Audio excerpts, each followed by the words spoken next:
The day I stopped trying to look rich and actually started getting rich. There's a moment almost every person who's ever struggled with money goes through. You finally get a little extra cash, a bonus, a side gig payment, selling something you didn't need, a small raise. And instead of feeling relief, you feel pressure. Not pressure to save it, pressure to spend it in a way that makes your life look better from the outside. You tell yourself, I deserve this. But deep down, you know it's not really about deserving. It's about signaling. It's about quieting that voice that says, if people see me winning, then maybe I really am winning. I lived in that cycle for years, and I'm convinced it's one of the most expensive psychological traps people fall into. Today, I want to tell you what changed when I finally broke it. Not with willpower, not with a budget app, but by understanding what my brain was actually trying to protect. The real reason we spend to look successful. We don't spend money mostly because we want things. We spend money because we want feelings. And the strongest feeling most people chase with money is, I'm not the person people pity anymore. Or, I'm not invisible anymore. Or, I'm not the one who always has to say no. So, we buy clothes we wear twice, meals we photograph more than we taste, phones we upgrade before the old one is slow, experiences we're too anxious to enjoy because we're calculating how much they cost per hour. Each purchase is a tiny vote for a new identity. I belong here now. I'm safe now. I'm respected now. The cruel irony is the more we spend trying to prove we're no longer broke, the longer we stay financially fragile. Because real wealth is not a car or a watch or a vacation. Real wealth is when your nervous system stops treating money like a social shield. The moment everything shifted, the psychological turning point. For me, the turning point wasn't a big epiphany. It was a small, embarrassing moment. I had just gotten paid from a freelance job, decent money, more than I was used to seeing at once, and my first thought was, I should get a new watch, something that looks expensive but isn't crazy. I literally had the shopping cart open. Then I asked myself one question I had never asked before. If no one will ever know I bought this, would I still want it?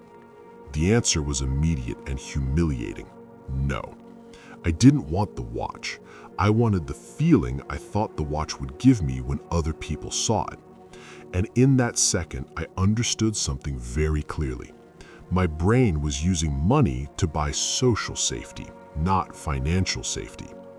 Once I saw that pattern, I couldn't unsee it. Every time I felt the urge to buy something mostly because of how it would look to others, I could feel the old story running. If I don't look successful, people will think less of me. I'll feel worthless. I must prevent that pain. That's not logic. That's a childhood survival program still running in an adult body. The 3 quiet changes that actually moved the needle. I didn't become a monk. I didn't sell everything. I just made 3 small but very deliberate shifts. I moved status purchases into a 30-day waiting rule. If I wanted something mainly because of how it would look to others, I had to wait 30 days. 90% of them lost their emotional charge in that time. I started collecting invisible wins instead of visible ones. Money moved to investments before I could touch it, extra payments toward debt, building an emergency fund I never told anyone about. These gave me a completely different kind of dopamine, quiet, private, unshakable. I began treating looking rich like a subscription I could cancel. Every time I caught myself about to spend to impress, I asked, am I paying for this item or am I paying for the story I'm trying to keep alive? Most of the time, it was the story. And once I named it, it lost most of its power. What actually happened after I stopped performing wealth? The numbers didn't change overnight, but the feeling changed almost immediately. I stopped feeling behind, even when my bank account was still modest. I stopped comparing myself in stores and restaurants. I started to feel something I hadn't felt in years: space. Space to think, space to take risks, space to say no to things that didn't align. And slowly, very slowly, the actual money started to behave differently too. Not because I became a genius investor, but because I stopped leaking cash trying to buy a feeling that was never going to arrive. Real wealth is not a car or a watch or a vacation.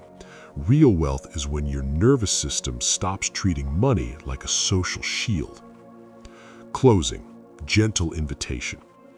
You don't have to become someone else to build wealth. You just have to stop renting your self-worth to the eyes of other people. The moment you stop paying that rent, a surprising amount of money starts staying where you put it. If anything in this video felt uncomfortably true, maybe don't rush to fix it. Just notice it. Notice when the urge to spend comes from performance rather than real desire. Notice when "I deserve this" is secretly code for "I need to feel safe." That noticing alone is already the beginning of something powerful. Which purchase do you now suspect was more about how it looked than how it felt? Or when did you first realize you were spending to quiet a deeper fear? No judgment here. I'm still catching myself doing it sometimes.